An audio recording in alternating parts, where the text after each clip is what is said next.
We're broadcasting live from the World Economic Forum at the CTICC in Cape Town. Now listen to this. Regional integration, it says here, is the key to Africa's future competitiveness. Africa must increase competitiveness or jeopardize future growth. Let's debate this matter now with, from my right, Lynette Chen, who is from NEPAD. We've also got Mthuli Ncube from the Africa Development Bank and also Gave Tata from the World Bank. Mthuli, if I can start with you on this one. The report came out this morning. I was talking to the World Economic Forum chief economist yesterday, Jennifer Blanca, and she seemed very keen on the idea of competitiveness, because if we don't become competitive or increase our competitiveness, then the optimism could soon disappear.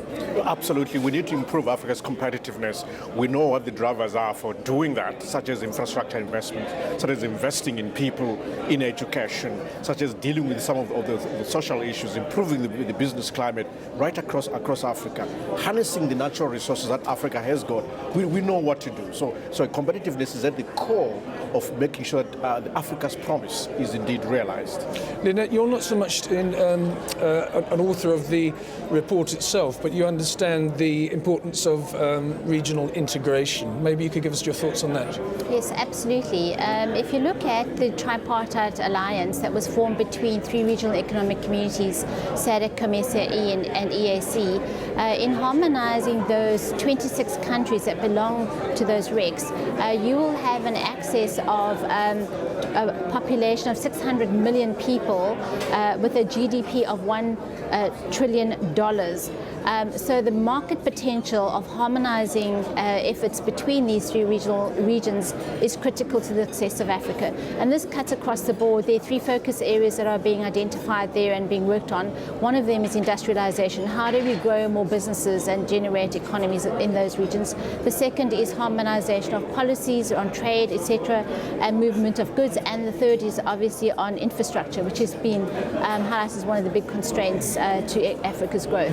Dave, I was talking to the chief executive of Philips this morning, and he said in his experience in the last couple of years it's been quicker to export something from an African country back to Europe to get it to another African country. And he was talking about the breaking down of trade barriers and more integration again, so reinforcing what you're saying.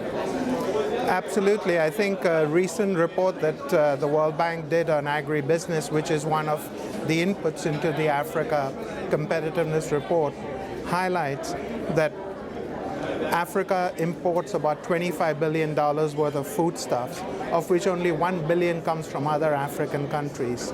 So the barriers within Africa seem to be higher than between Africa and the rest of the world. And so this is a key area of focus to work on over the next decade. Is that because of bureaucracy? Is that because of trade barriers? Is that because of administrative matters, or is it because of the lack of infrastructure, would you say, The thing is all those things. It's infrastructure, the fact that our border posts don't work well. Trucks takes 2 days to cross the border while they're trying to get raw material for manufacturing into the next country.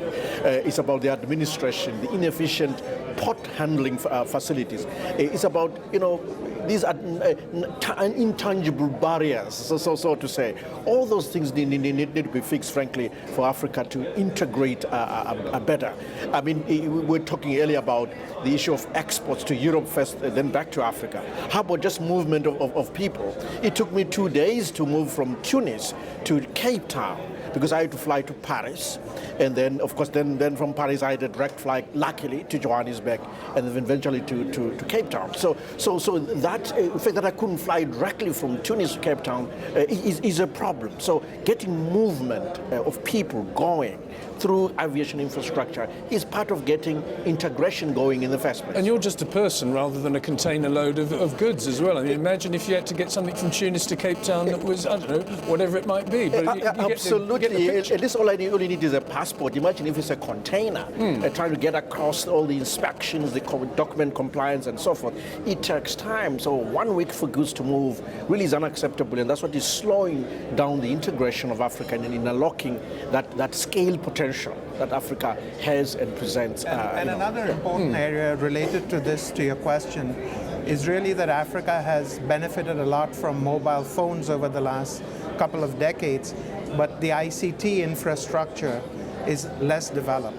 So in fact, moving a lot of things across borders would become simpler if the information systems talk to each other as well. Yeah, we spoke to the Rockefeller Foundation, who's putting $100 million into a scheme to create ICT jobs for the youth. So there are steps in the right direction, I think. Absolutely. What about in the future, Lynette? What about the idea of one day replicating the Eurozone and having the whole continent being an Afrozone and one currency called the Afro? It's a bit fanciful, but it must be at some stage up for debate. It actually was and has been discussed over the last 4 to 5 years already at the African Union level. And they do envision that that will happen probably in the next 10 to 20 years. So it's not an unrealistic expectation. I think as the power of Africa and its ability to trade and the attracting large amounts of investment, that Afro currency could be created. Another area I wanted to highlight on regional integration, particularly with infrastructure, is that through the NEPAD agency there is an initiative called the Program for Infrastructure Development for Africa, which has highlighted and identified 51 cross-border regional infrastructure projects. And those projects were identified because they will have impact on a regional basis. And this is providing the framework of how a strategic infrastructure approach and implementation is going to be implemented over the next 40 years. Truly, is there the political will to put the findings of this report into practice? Oh yes, absolutely. There's a buy-in from the African leadership to make sure that infrastructure is at the core of getting Africa moving to realize its promise, but also all those other indicators which are in the competitiveness report in the first place in terms of how countries are ranked. There's commitment across the board there. The issue is how to finance it, but the leadership is committed in my view. And certainly institutions such as the African Development Bank, where we are behind a lot of these initiatives to make sure that it happens. I think it's fair to say that the global financial crisis and the economic crisis thereof is presenting a great opportunity for Africa, because this excess liquidity you see globally from quantitative easing is looking for a home, in my view, and that home is not Europe, because there are no yields. In my view, the home is Africa. So how do we harness that for financing Africa's growth? That's a challenge for us in Africa to think about and come up with the right instruments to make that happen. Well, speaking of instruments, Gabe, we had the Rwandan Eurobond issue of the last couple of weeks, which was incredibly well received, $400 million Eurobond, many times oversubscribed. Do you agree with Tuli on this matter? It's an opportunity with all this excess liquidity for us to tap into the markets to help the findings of the report? I think the whole package of financing for Africa's infrastructure specifically, but Africa's growth more broadly, will have to come from both public and private sources. And so I think what you're seeing in terms of government stepping up to the plate and issuing bonds that they're then using for infrastructure is one part of the solution. The other part of the solution is really to engage the private sector in not just the construction and delivery, but even the project development and financing for new infrastructure opportunities. And on the World Bank side, together with the African Development Bank, we are working in several countries to help governments make that happen, which is identify good opportunities for the private sector to come in and help develop infrastructure and then put together the financing packages to make that happen. Are you seeing, Lynette, in the brief time you've been here, the spirit of cooperation between governments, between the private sector and between all stakeholders? Absolutely. I definitely think that over the last, say, 7 to 8 years, there has been a more concerted effort on behalf of the national governments to work together to understand the benefits of combining efforts and the benefits of regional integration. Obviously, to attract investors, it's easier if they know that they have access to one 600 million people market than to look at individual countries with small populations. So I think that there definitely is a spirit of cooperation. I think that the fruits of the implementation will be seen within the next 5 to 10 years. And let's sort of wrap this up, I suppose, Mthuli, now. How is it all going to be implemented? Again, I talk about the findings of the report that have just been released. Where do you go from here? Where we go from here really is about then the strategies that the various governments have in place. They are watching these rankings and indicators, absolutely. You speak to the various sectoral ministers in government, they are aware of how they are ranked and what needs to be done.